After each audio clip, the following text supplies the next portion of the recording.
The excitement of returning home after a week-long business trip in Paris buzzed through my veins as I turned onto my street in suburban Boston. The familiar sight of neatly trimmed lawns and cookie-cutter houses brought a smile to my face. My own two-story colonial, with its crisp white paint and navy shutters, stood proudly at the end of the cul-de-sac. As I pulled into the driveway, the setting sun cast a warm glow over the neighborhood, and I couldn't wait to step inside and relax in my own space. With my carry-on bag slung over my shoulder, I fumbled for my house keys, the jet lag making my movements sluggish. The lock clicked open, and I pushed the door wide, expecting the comforting embrace of home. Instead, I was met with an eerie silence that made the hair on the back of my neck stand up. "Jessica," I called out, my voice echoing in the emptiness. No answer. Stepping into the foyer, I flicked on the light switch, and my heart plummeted to my stomach. The entryway, usually adorned with an elegant console table and a large mirror, was completely bare. The hardwood floors stretched out before me, naked and cold. Panic rising in my chest, I rushed into the living room, my eyes darting around frantically. The room that had once been a testament to my hard work and careful curation was now nothing more than an empty shell. The plush sectional sofa where Jessica and I spent countless movie nights, gone. The sleek entertainment center that housed my prized 65-inch OLED TV, vanished. Even the artwork on the walls, pieces I'd collected from my travels around the world, had disappeared without a trace. My legs felt weak as I stumbled further into the house, my mind reeling. In the dining room, the antique mahogany table that had been in my family for generations was missing, along with the set of Chippendale chairs I'd painstakingly restored. The china cabinet that once displayed my grandmother's porcelain collection stood empty, its glass doors reflecting my shocked expression.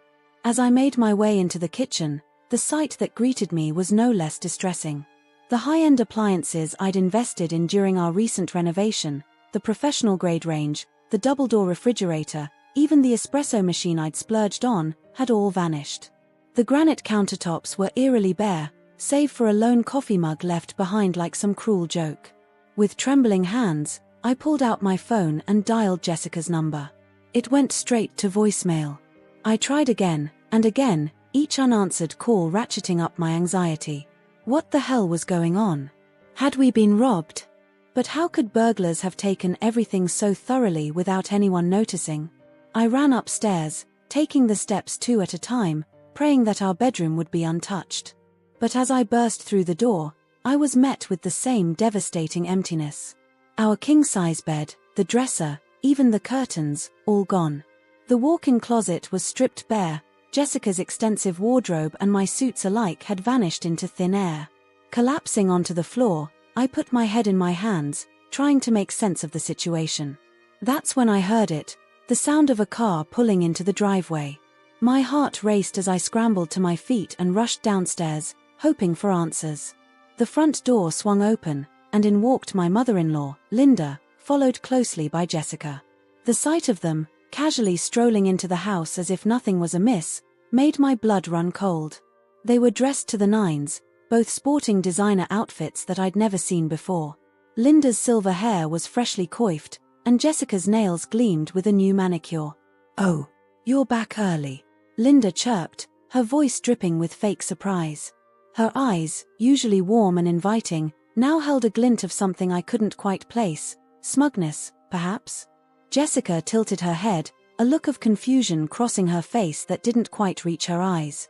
"Something wrong, honey?" she asked, her tone sickeningly sweet. I stood there, mouth agape, unable to form words. The juxtaposition of their carefree demeanor against the backdrop of our gutted home was surreal. It was as if I'd stepped into some twisted alternate reality where my life had been erased. Linda's next words hit me like a sledgehammer. With a casual shrug of her shoulders, she said, "You weren't using these things, so I decided to sell them. You don't mind, right?" The arrogance in her tone, the complete disregard for my feelings or property, made my jaw clench so tight I thought my teeth might shatter. I looked at Jessica, searching for any sign of remorse or understanding, but all I saw was a flicker of unease quickly masked by a plastic smile. "Sell them?" I finally managed to choke out, my voice barely above a whisper. "You sold everything?" Linda nodded, as if it were the most natural thing in the world. Of course. Jessica mentioned wanting a nice vacation, and we know you make good money. So, I thought, why not put all this stuff to good use? Jessica giggled, a sound that used to warm my heart but now sent chills down my spine. We had the most amazing time, babe. First-class flights, 5-star resorts in the Maldives. It was like a dream. I stood there, rooted to the spot, as they regaled me with tales of their lavish getaway. My mind was spinning, trying to reconcile the fact that my own wife and mother-in-law had essentially liquidated my life while I was away on a business trip. The grandfather clock from my late grandfather, the first major purchase I'd made after landing my job, the mementos from my travels, all gone, traded for a week of tropical indulgence. As they continued chattering, seemingly oblivious to my growing distress, I felt something inside me snap. The shock was giving way to a fury unlike anything I'd ever experienced. My hands balled into fists at my sides, my nails digging crescents into my palms. "Stop," I said, my voice low and dangerous. They fell silent, finally sensing the storm brewing within me. "You had no right. No right at all." Linda's smile faltered, but she quickly recovered. "Oh, don't be so dramatic. It's just stuff. You can always buy more." Her dismissive attitude was the final straw. I took a deep breath, steeling myself for what was to come. It was time to make them understand the true magnitude of what they'd done. "Just stuff," I repeated, my voice steadily rising. That stuff included priceless family heirlooms, irreplaceable mementos, and items worth hundreds of thousands of dollars. Did you even think about that before you decided to play garage sale with my life? The color drained from Jessica's face as the reality of the situation began to sink in. Linda, however, still seemed unconvinced. "Well, how were we supposed to know? You never told us these things were valuable." I laughed, a harsh, bitter sound that echoed in the empty house. "I shouldn't have to explain the value of my possessions to prevent you from selling them behind my back." As I stood there, surrounded by the hollow remnants of the home I'd worked so hard to build, I realized that it wasn't just my belongings that had been stripped away. My trust, my sense of security, the very foundation of my relationship with Jessica and her mother, it had all crumbled in an instant. The weight of their betrayal pressed down on me, threatening to crush me entirely. But as I looked at their faces, Jessica's growing panic and Linda's waning smugness, I felt a resolve harden within me. This was far from over, and they were about to learn that actions have consequences. The silence that followed my outburst was deafening. Jessica and Linda stood frozen, their earlier bravado crumbling like a sandcastle hit by a tidal wave. I could almost see the gears turning in their heads as they struggled to process the gravity of what they'd done. You can't be serious," Jessica finally stuttered, her voice barely above a whisper. "It was just some old furniture and knickknacks. We thought you'd be happy we cleaned up a bit." I couldn't believe what I was hearing. The audacity, the sheer lack of respect for my possessions and my feelings, made my blood boil. I took a deep breath, trying to keep my voice steady. "Cleaned up? You call selling everything I own cleaning up?" Linda, ever the pragmatist, attempted to salvage the situation. Now, let's not get carried away. I'm sure we can sort this out. What's done is done, and arguing won't bring anything back. Why don't we sit down and discuss this like adults?" I laughed bitterly. "Sit down where, Linda? On the floor? Because in case you haven't noticed, you sold all the furniture." The absurdity of the situation wasn't lost on me. Here I was, standing in my own living room, feeling like a stranger in what used to be my sanctuary. The walls seemed to close in, the emptiness of the house a stark reminder of the betrayal I'd just experienced. Jessica took a tentative step towards me, her hand outstretched.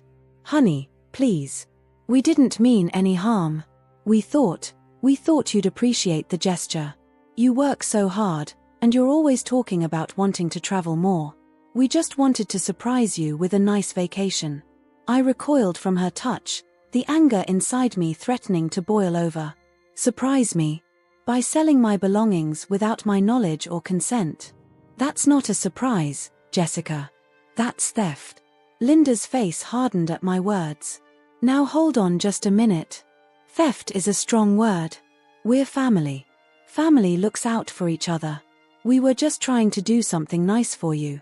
I turned to face her, my voice low and dangerous. Family? Family respects each other's boundaries. Family doesn't make unilateral decisions about someone else's property. What you did wasn't nice, it was a violation of trust. The weight of my words seemed to finally sink in. Jessica's eyes welled up with tears, while Linda's face paled considerably. They were beginning to realize that this wasn't something they could smooth over with apologies and excuses.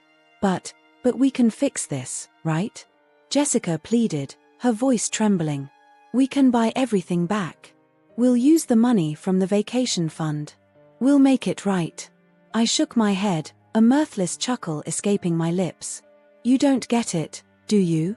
Some of those things can't be replaced. The clock from my grandfather, the artwork I collected from my travels, the first edition books I've been collecting for years. Those aren't just things you can walk into a store and buy again. Linda, ever practical, tried to interject. Well, surely we can find similar items. With your salary, we could probably get even nicer things. Think of it as an opportunity to redecorate. Her words hit me like a slap in the face. This isn't about the monetary value, Linda. It's about the memories, the sentimental value. How would you feel if I sold your wedding ring while you were on vacation, then told you to just buy a new one? The analogy seemed to finally break through Linda's stubborn exterior. Her face crumpled, the reality of what she'd done finally sinking in. I didn't think. That's right, I cut her off. You didn't think. Neither of you did. You just acted, without any consideration for me or my feelings. Jessica was openly sobbing now, mascara running down her cheeks. We're so sorry. We'll do anything to make this right. Please, just tell us what we need to do. I took a deep breath, trying to calm the storm of emotions raging inside me. Part of me wanted to lash out, to make them feel as hurt and betrayed as I did. But I knew that wouldn't solve anything. Instead, I forced myself to think rationally, to consider the full scope of what had happened. First things first, I said, my voice calmer but still cold. I need to know exactly what was sold, and for how much. Every single item, down to the last fork and spoon. Linda nodded eagerly, relief washing over her face at having a concrete task to focus on. Of course. I kept meticulous records. I'll go get my notebook right away. As she hurried out to her car, I turned to Jessica. And you? I want to know every detail of this vacation you took. Every penny spent, every place you went. I want receipts, bank statements, everything. Jessica nodded frantically, wiping at her tears. Yes, of course. I'll get everything together. I'm so sorry, honey. We never meant for this to happen. I held up a hand, stopping her apologies. Save it. Right now, I don't want to hear how sorry you are. I want action. I want to see you both working to fix this mess you've created. Linda returned with a thick notebook, its pages crammed with her neat handwriting. She handed it to me with shaking hands. Here's everything. The items sold, the buyers, the prices. I was very thorough. I flipped through the pages, my heart sinking with each familiar item I saw listed.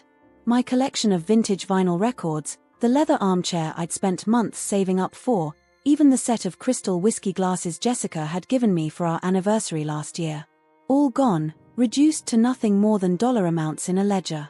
As I read, the full extent of their actions began to dawn on me. This wasn't just a case of selling a few items for quick cash. They had systematically emptied our home, liquidating nearly everything of value. The total at the bottom of the page made my head spin. $250,000, I read aloud, my voice hollow. You sold over $250,000 worth of my possessions. Jessica gasped, clearly hearing the total for the first time. That can't be right. It was just some furniture and decorations. How could it be worth that much?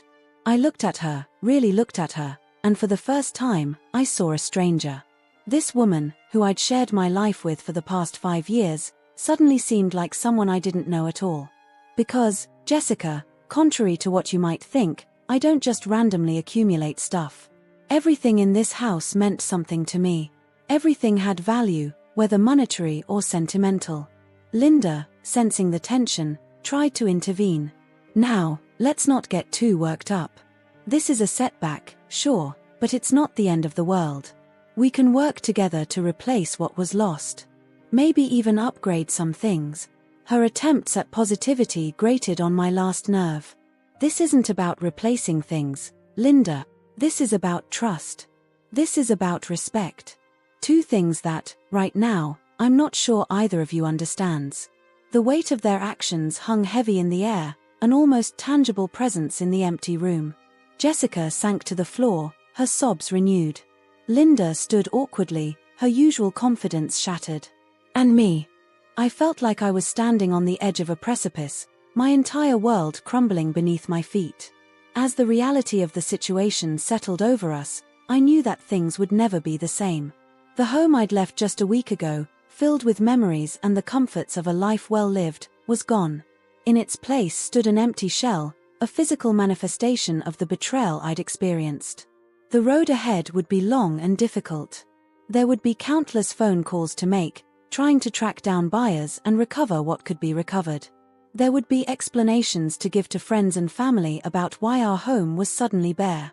And hardest of all, there would be the task of rebuilding trust, if that was even possible.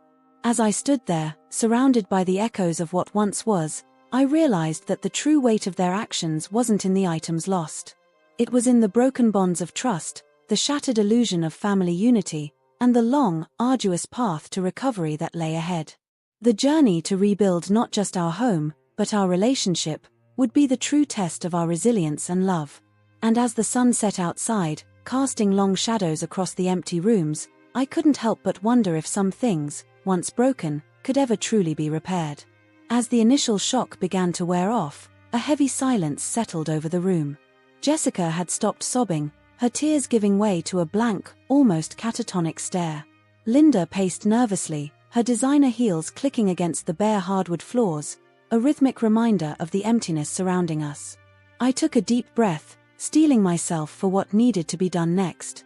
It wasn't just about the monetary value of what was lost, it was time to make them understand the true cost of their actions. "All right," I said, my voice cutting through the tense silence. "Let's go through this list item by item. I want you both to understand exactly what you've done." Jessica looked up at me, her eyes red and puffy. "Do we have to? Can't we just fix it?" I shook my head, my resolve firm.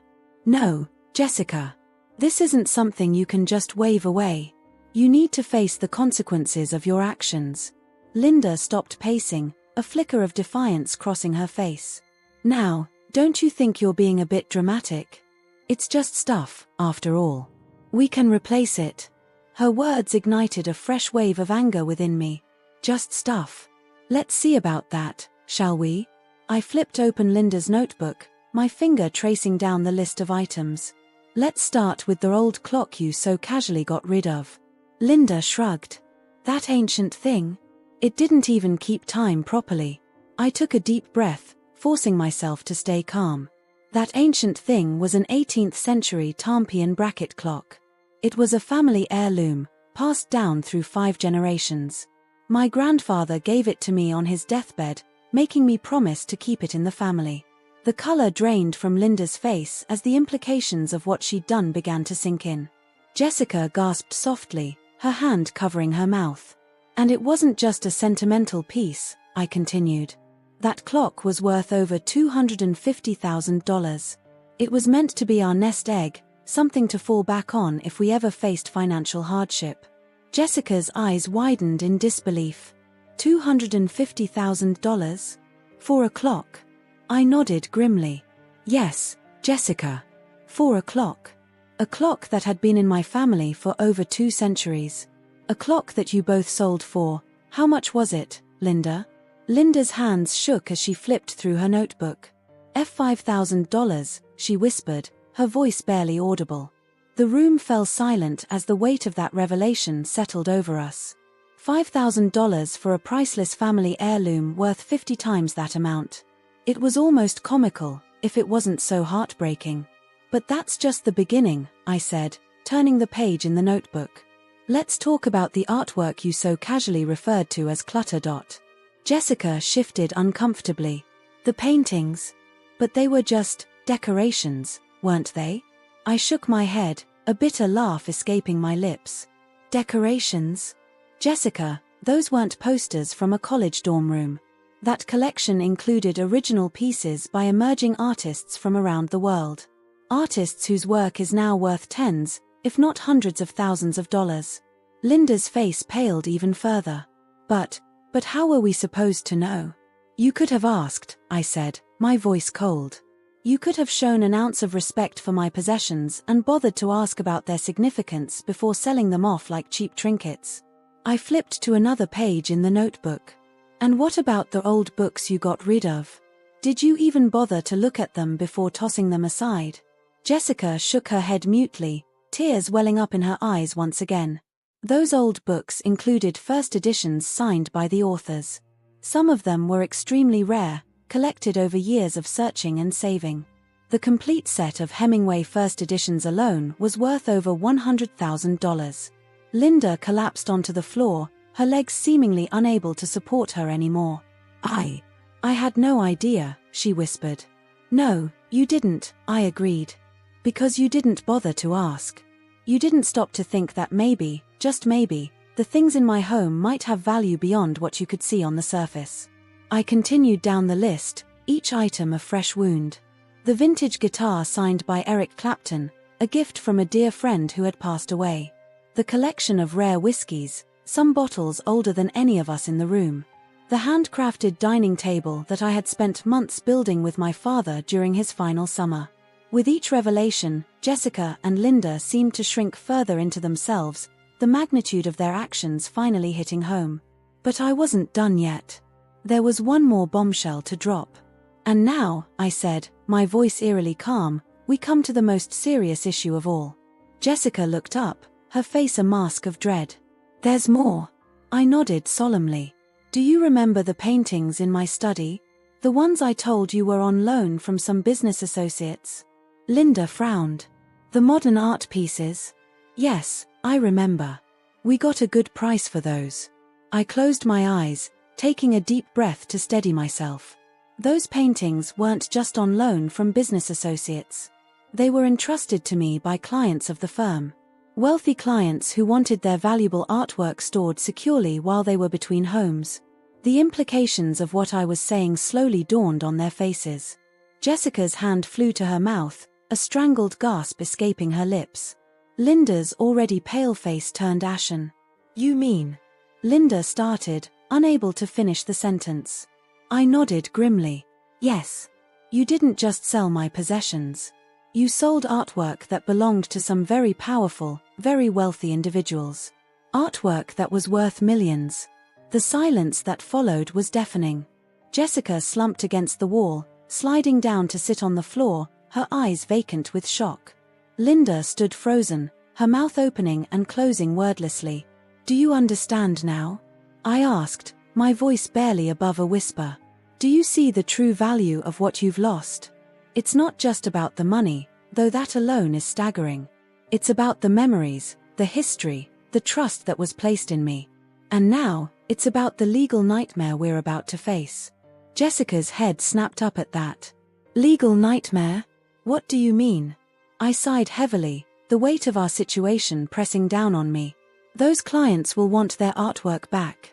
When they find out it's been sold without their knowledge or consent, they'll file lawsuits. Lawsuits that could ruin us financially and destroy my professional reputation. Linda stumbled backward, her back hitting the wall with a soft thud. But we didn't know. Surely they'll understand it was a mistake. I laughed, a hollow, humorless sound. A mistake. Linda, you systematically sold off millions of dollars worth of property that didn't belong to you. That's not a mistake. That's a crime. The gravity of the situation finally seemed to hit home. Jessica burst into fresh tears, while Linda slid down the wall to join her daughter on the floor, her face buried in her hands. As I stood there, surrounded by the echoes of what once was, I realized that the true value of what was lost couldn't be measured in dollars and cents. It was the trust that had been shattered, the memories that had been callously discarded, and the future that now hung precariously in the balance. The road ahead would be long and difficult, filled with legal battles, financial struggles, and the monumental task of rebuilding not just our home, but our very lives.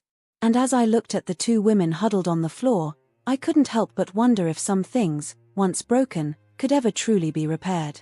The true cost of their actions was only beginning to unfold, and I knew that none of us would ever be the same again.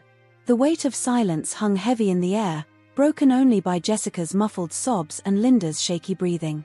I stood there, feeling both vindicated and hollow, as the full impact of my words sank in. The enormity of what they had done was finally hitting home, and I could see the dawning horror on their faces as they grappled with the consequences of their actions. Jessica was the first to break the silence, her voice barely above a whisper. What do we do now?" She looked up at me, her eyes pleading for a solution, for some way to make this all go away. I ran a hand through my hair, exhaustion suddenly washing over me. "I don't know, Jessica. I honestly don't know." Linda, always the pragmatist, seemed to shake off her shock quicker than her daughter. She straightened up, smoothing down her designer dress as if preparing for battle. "Now, let's not panic. There must be a way to fix this. We can buy everything back." I couldn't help but let out a bitter laugh. "Buy everything back?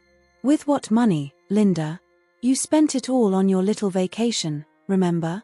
Her face fell, but she quickly rallied. "We'll get loans. We'll sell our jewelry, our cars. Whatever it takes." I shook my head, feeling a mix of pity and frustration. It's not that simple. Many of these items were one-of-a-kind pieces. They can't just be replaced. And even if we could track them all down, the cost would be astronomical. Jessica stood up shakily, her makeup smeared and her eyes red-rimmed. "But we have to try, right? We can't just give up." I looked at her, really looked at her, and for a moment, I saw a glimmer of the woman I had fallen in love with, determined, ready to face challenges head-on. But then I remembered the betrayal, the complete disregard for my feelings and possessions, and I felt my heart harden once again. It's not about giving up, Jessica. It's about facing reality. The reality is that you too have created a mess that might be impossible to clean up. Linda stepped forward, her chin raised defiantly. "Now listen here, young man. We made a mistake, a terrible mistake, but we're family. We stick together and solve problems together." I felt a surge of anger at her words. "Family? Is that what you call this, Linda? Family doesn't betray each other. Family doesn't sell off each other's possessions without a second thought." Jessica flinched at my words, but Linda stood her ground. "We didn't mean to betray you. We thought we were doing something nice." I took a deep breath, trying to calm myself. "And that's the problem, isn't it? You didn't think. You didn't consider for one moment how I might feel about this. You just acted, assuming you knew best." The room fell silent again as my words sank in. Jessica slumped back against the wall, the fight seeming to drain out of her. Linda's defiant posture sagged, and for the first time, I saw real regret in her eyes. "You're right," Linda said softly, her voice thick with emotion. "We didn't think. We were so caught up in the idea of surprising you, of having this grand adventure, that we didn't stop to consider the consequences." Jessica nodded, tears streaming down her face. "We were selfish. So incredibly selfish. We thought you'd be happy that we were happy. That you'd appreciate the gesture." I felt a lump form in my throat, a mix of anger and sadness threatening to overwhelm me. "Appreciate the gesture? Jessica, you sold off my life. My memories, my heritage, my trust, all gone in an instant." Linda stepped closer, her hand reaching out as if to touch me, but stopping short. "We understand that now. God, do we understand? But please, there must be something we can do to make this right." I looked around the empty room, memories of what once was flashing through my mind. The corner where my grandfather's clock used to stand, ticking away the hours. The wall that had held the painting I bought on our honeymoon in Paris. The now vacant spot where Jessica and I used to curl up on the sofa, watching old movies and dreaming of our future. "I don't know if this can be made right," I said quietly. Some things, once broken, can't be fixed. Jessica let out a choked sob at my words, and even Linda's composure cracked, a tear sliding down her cheek. But, I continued, surprising even myself, we have to try. Not for your sakes, but for mine. And for the sake of the people whose trust I've inadvertently betrayed. A glimmer of hope appeared in Jessica's eyes. You mean, you'll help us fix this? I held up a hand, stopping her before she could get too excited. I'm not doing this for you. I'm doing it because it's the right thing to do, and because I have a responsibility to those clients whose artwork you sold. Linda nodded vigorously. Of course, of course. Whatever you need us to do, we'll do it. I took a deep breath, my mind already racing with the enormity of the task ahead. First things first, we need to track down every single item that was sold. I want names, addresses, phone numbers, everything you have on the buyers. Jessica rushed to grab Linda's notebook, flipping through the pages frantically. It's all here. Linda kept meticulous records. I nodded, a small part of me grateful for Linda's obsessive organization. Good. Next, we need to contact a lawyer. Several lawyers, actually. We're going to need legal advice on how to proceed, especially when it comes to the client artwork. Linda's face paled at the mention of lawyers, but she nodded resolutely. I'll start making calls first thing in the morning. No, I said firmly. We start now. Every minute counts. The longer those items are out there, the harder they'll be to recover. Jessica looked at me, her eyes wide with a mixture of fear and determination. What can I do? How can I help? I considered for a moment. Start compiling a list of everything that was sold. Categories, descriptions, estimated values, everything you can remember. We need a complete inventory of what we're dealing with. As they set to work, I stepped out onto the back porch, needing a moment to collect my thoughts. The cool night air helped clear my head, and I found myself staring up at the stars, wondering how my life had turned upside down so quickly. A part of me wanted to walk away, to leave Jessica and Linda to deal with the mess they'd created. But I knew I couldn't do that. Not just because of my own possessions, but because of the trust that had been placed in me by my clients. I had a responsibility to make this right, no matter how difficult it might be. As I stood there, I heard the soft padding of footsteps behind me. Jessica appeared at my side, her presence both familiar and painfully foreign. I'm so sorry, she said softly, her voice barely above a whisper. I know those words aren't enough, that they can't even begin to cover what we've done. But I need you to know that I never meant to hurt you. I never meant for any of this to happen. I turned to look at her, seeing the genuine remorse in her eyes. For a moment, I felt a flicker of the love we once shared, but it was quickly overshadowed by the pain of betrayal. I know you didn't mean to, I said eventually. But intention doesn't change the outcome. The damage is done, Jessica. And I don't know if we can come back from this. She nodded, tears welling up in her eyes once again. I understand. But I want you to know that I'll do whatever it takes to make this right. Even if it means losing you in the process. Her words hung in the air between us, heavy with implication. I didn't respond, couldn't respond. Instead, I turned back to the stars, my mind already racing with the challenges that lay ahead. As we stood there in silence, I realized that this was just the beginning. The road to recovery would be long and difficult, filled with legal battles, financial struggles, and emotional turmoil. But as I looked at Jessica, saw the determination in her eyes, I knew that we had no choice but to face it head-on. The realization and regret had set in, but now it was time for action. Time to pick up the pieces and try to rebuild what had been so carelessly torn apart. Whether our relationship could survive this test remained to be seen, but for now, we had a monumental task ahead of us. And as we turned to go back inside, to face Linda and the mountain of work that awaited us, I couldn't help but wonder what the future held. Would we be able to recover what was lost? Could trust, once shattered, ever truly be repaired? Only time would tell. But one thing was certain, our lives would never be the same again. The next few days passed in a blur of frantic activity. Our once empty house became a makeshift command center, with every available surface covered in papers, laptops, and empty coffee cups.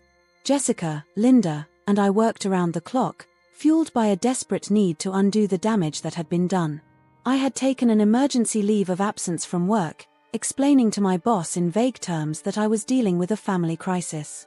The irony of that statement wasn't lost on me. Family was supposed to be a source of support and comfort, not the cause of such monumental distress. As we delved deeper into the task of tracking down the sold items, the true scope of the disaster began to unfold.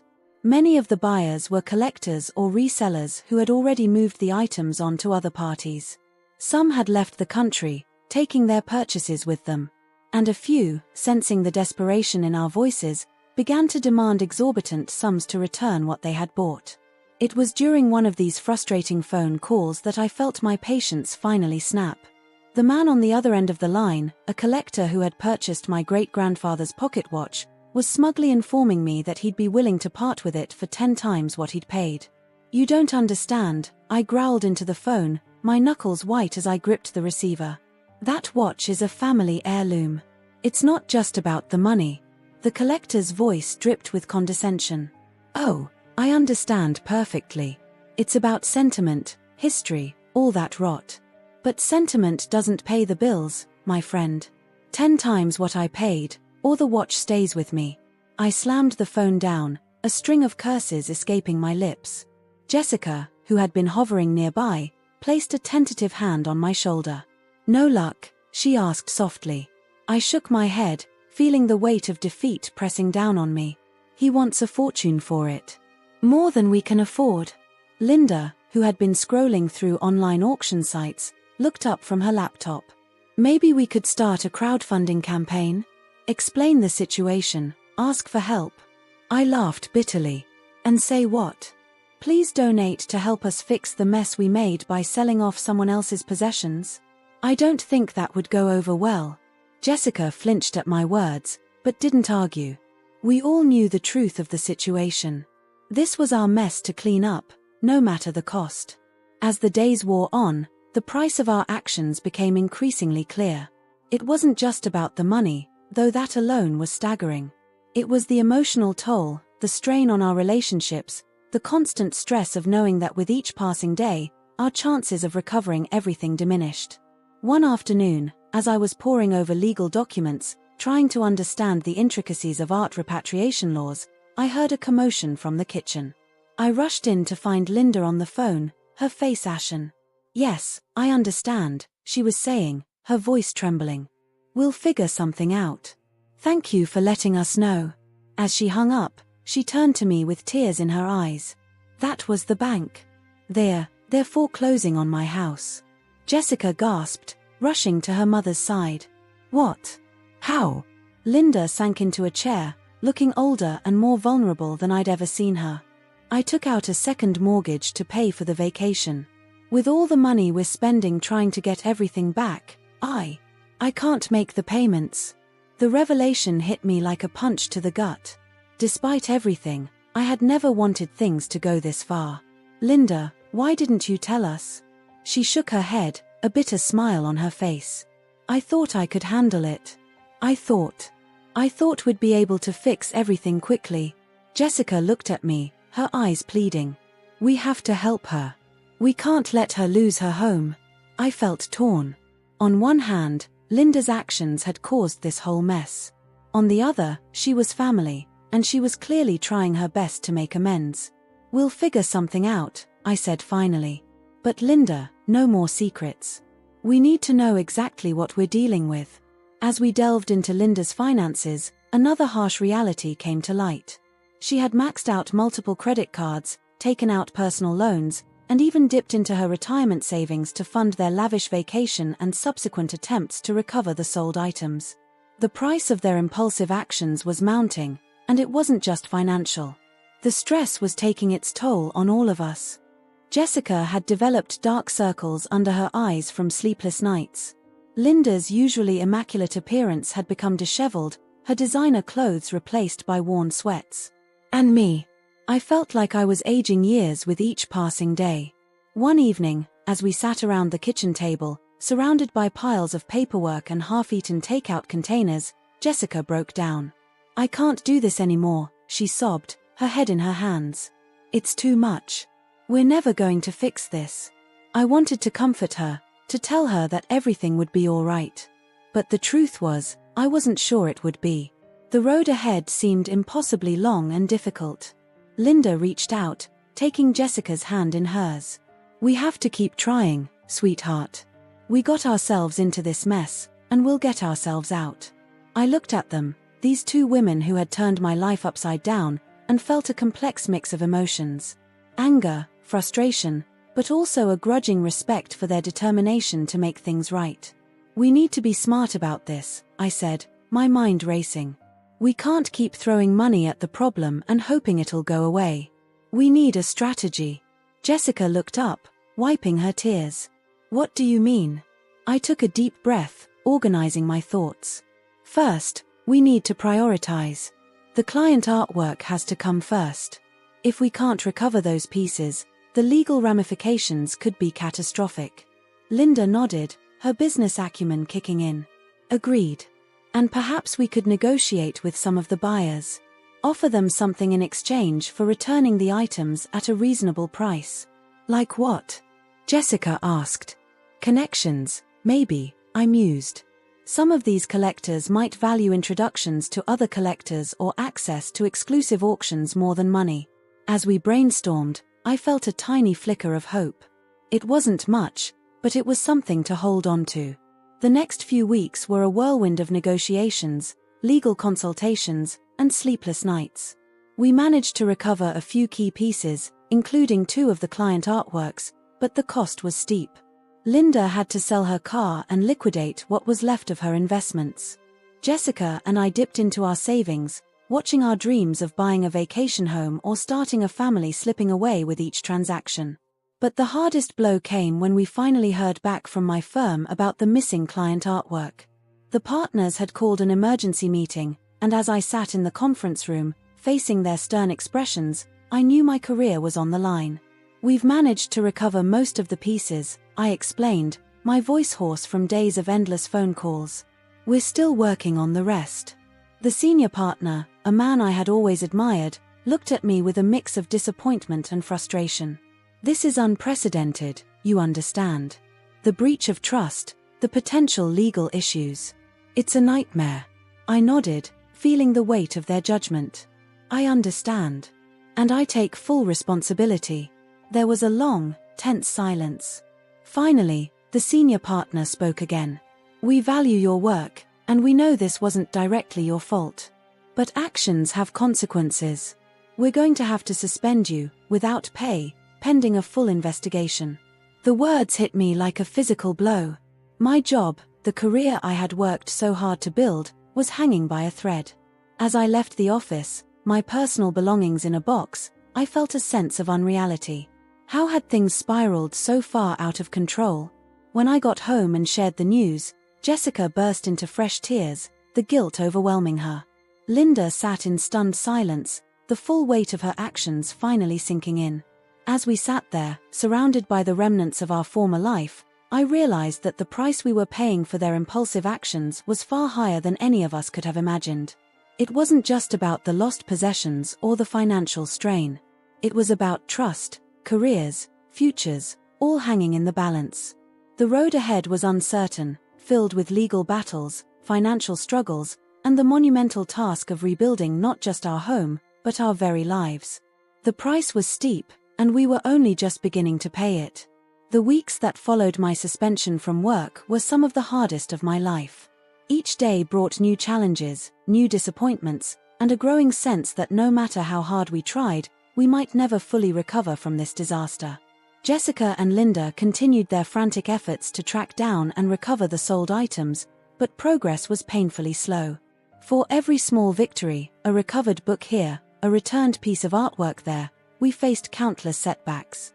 Many of the buyers were unwilling to part with their purchases, and those who were often demanded prices far beyond what we could afford. As our financial situation grew more dire, the strain on our relationships intensified. Jessica and I found ourselves arguing more frequently, the trust between us eroded by her actions and my growing resentment.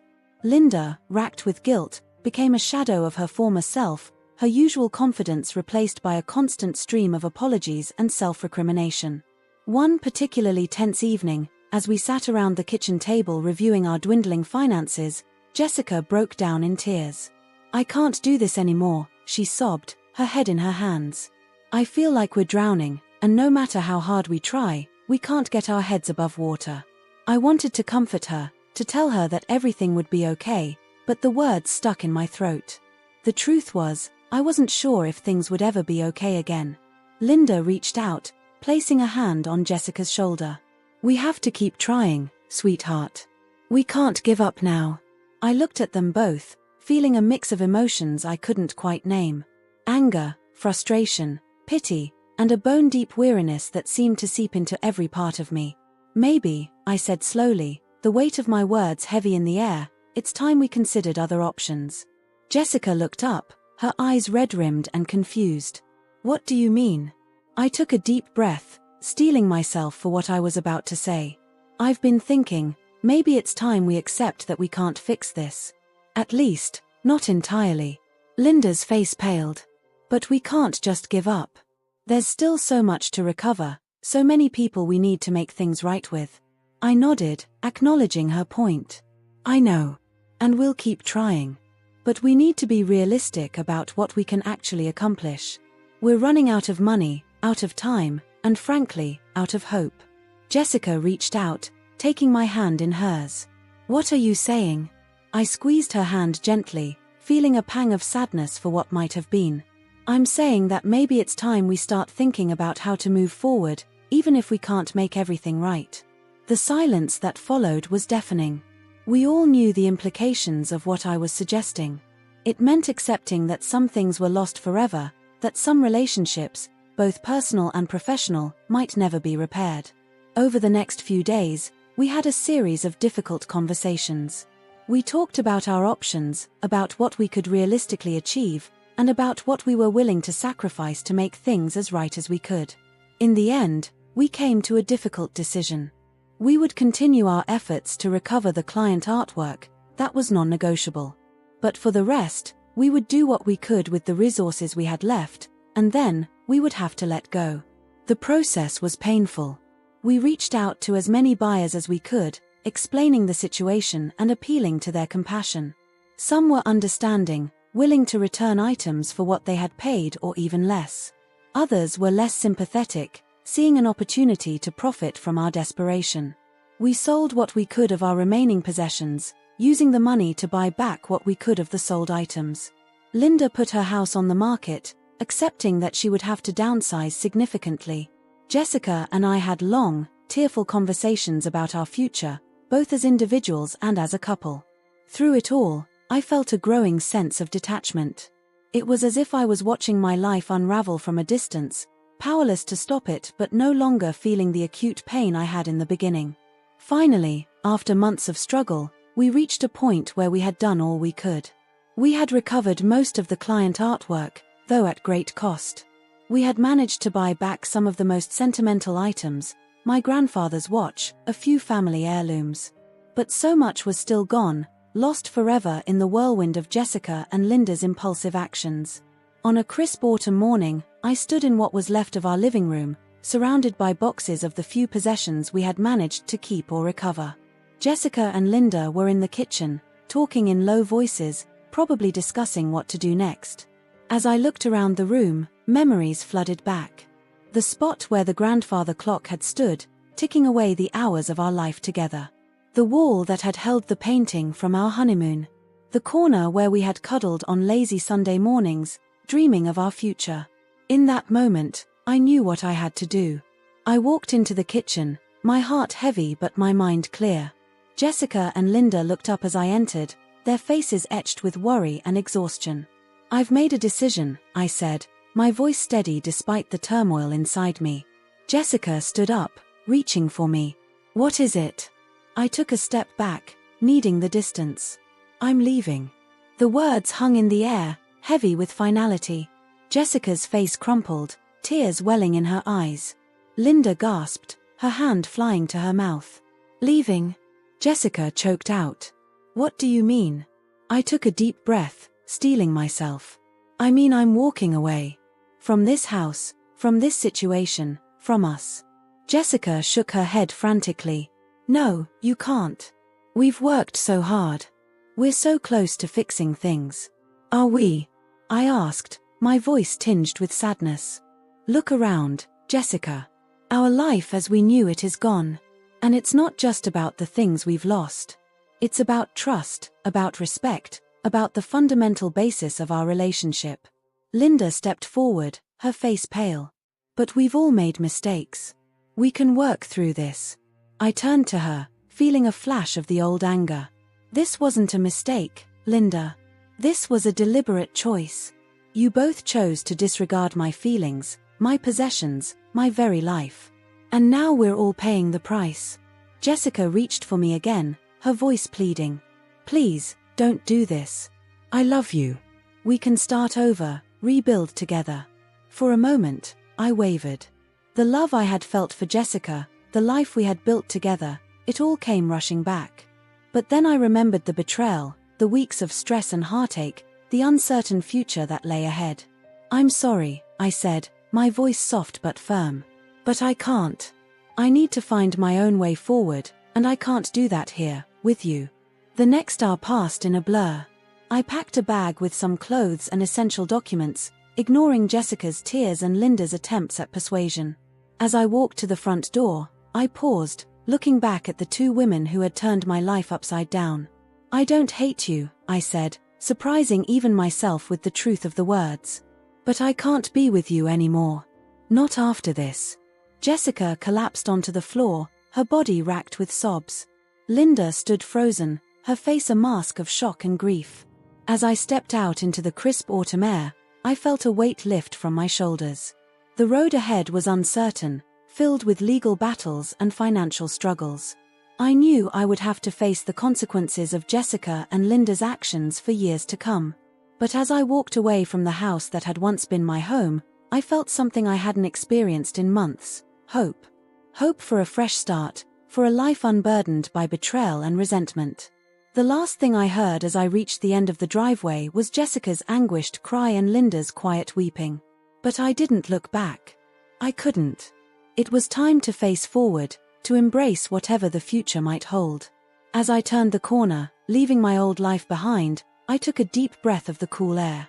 For the first time in months, I felt free. The journey ahead would be difficult, but it was mine to navigate. And somehow, I knew I would find my way.